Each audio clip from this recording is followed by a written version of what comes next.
প্রথম কোনো দেশ হিসেবে নতুন আফগান সরকারকে স্বীকৃতির ইঙ্গিত দিল চীন। চীনের পাশাপাশি রাশিয়া, তুরস্ক এবং পাকিস্তানও সমর্থন দিতে যাচ্ছে বলে খবর প্রকাশিত হয়েছে।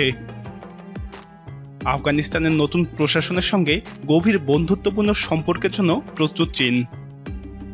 কাবুল দখলের 24 ঘন্টারও কম সময়ের মধ্যে চীন এই বিবৃতি দিল। চীনা পররাষ্ট্র মন্ত্রণালয়ের মুখপাত্র হুয়া চুনিং নিয়মিত এক ব্রিফিংয়ে আফগানিস্তান নিয়ে কথা বলেন। আফগানিস্তানের সঙ্গে সম্পর্ক গভীর করার সুযোগকে চীন স্বাগত জানায় বলেও তিনি উল্লেখ করেন। চুনিং বলেন, ভূকৌশলগত গুরুত্বের কারণে কয়েক প্রজন্ম ধরে আফগানিস্তান কবজা করার বিষয়ে বড় বড় শক্তিগুলোর লোভ ছিল।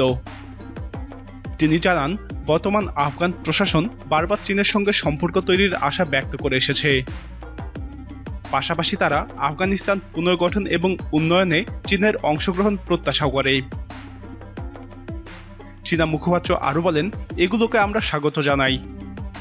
নিজেদের ভাগ্য স্বাধীনভাবে বেছে নেওয়ার অধিকার আফগানদের রয়েছে, তাকে সম্মান করে চীন। শান্তিপূর্ণ ক্ষমতা হস্তান্তর এবং অংশগ্রহণমূলক ইসলামী সরকার গঠনের যে প্রতিশ্রুতি তারা দিয়েছে তারা তা রক্ষা করবে বলেও তিনি আশা করেন। আফগান এবং বিদেশি নাগরিকদের জীবনের নিরাপত্তা নিশ্চিত করারও আহ্বান জানান চুনিং। তিনি বলেছেন, কাবুলে চীনের দূতাবাস এখনও চালু আছে। যদিও আফগানিস্তানের নিরাপত্তা পরিস্থিতির অবনতির কারণে কয়েক মাস আগে থেকেই নাগরিকদের দেশে ফেরাতে শুরু করেছে চীন। কাবুলে নিযুক্ত চীনা দূতাবাস আফগানিস্তানে অবস্থানরত নিজ নাগরিকদের নিরাপত্তা পরিস্থিতির প্রতি গভীর মনোযোগ দিচ্ছে এবং ঘরে থাকার পরামর্শ দিচ্ছে। আফগান যুদ্ধের 2 দশক পূর্তির দিন আগামী 11 সেপ্টেম্বরের মধ্যে আফগানিস্তান থেকে আমেরিকার সব সৈন্য প্রত্যাহারের ঘোষণা দিয়েছে প্রেসিডেন্ট জো বাইডেন।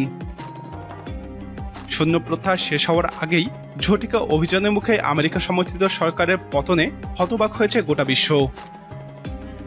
কাবুল দখলের পর বিশ্ব সম্প্রদায়কে আফগানরা কারো হুমকি নয় বলে আশ্বস্ত করার চেষ্টা করেছে নতুন প্রশাসন। আফগানিস্তানে আমেরিকার শূন্যস্থান পেতে চাইছে চীন। তবে আমেরিকার মতো যুদ্ধ করে নয়, বরং কূটনৈতিক সম্পর্ক উন্নয়নের মাধ্যমেই চীন এগোতে চায়। বিশ্লেষকরা বলছে, চীনের সমর্থন পাওয়া নতুন আফগান সরকার খুব দ্রুতই বিশ্বে নিজেদের অবস্থান শক্ত করবে। প্রিয় দর্শক, নতুন আফগান প্রশাসন সম্পর্কে চীনের এত দ্রুত বিবৃতি দেওয়ার কারণ কি হতে পারে? আপনার মতামত কমেন্টে জানান।